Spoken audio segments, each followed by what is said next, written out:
माय बहन लोग हमने के गीत यदि अपने लोग अच्छा लागत है तो सब्सक्राइब करब जा, कमेंट करब जा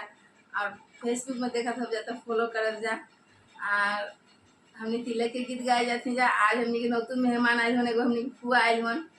वो गीत गए आज हमने के संगे तो जरूर सुनब जा अपने लोग।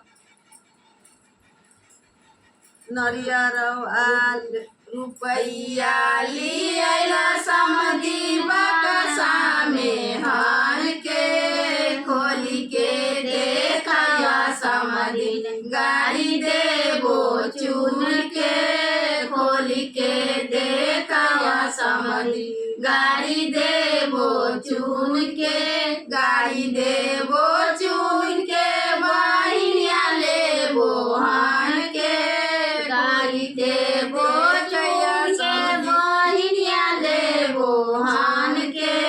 खोली के देखा समधी गाड़ी देबो चुन के नारियल लिया समधी बक्सा में हार के खोली के देखा समधी गाड़ी देबो चुन के खोल के देखा समधी गाड़ी देबो चुन के गाड़ी देबो चुन के बहिनिया लेबो हान के खोली के देखा समधी गाड़ी देबो चुन के धोतिया लिया समधी बक्सा में हान के खोली के देखा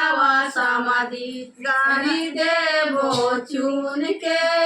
खोली के देखा समधी गाड़ी देबो चुन के गाड़ी देबो चुन के बहिनिया लेबो हान के खोली के देखा समधी गाड़ी देबो चुन के मिठाइया लिया समधी बक्सा में हार के खोली के देखा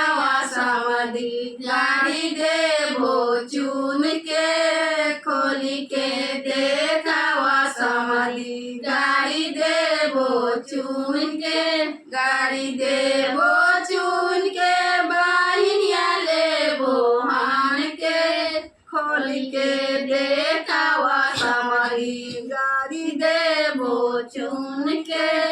थरिया लिया समधी बक्सा में हार के खोली के देखा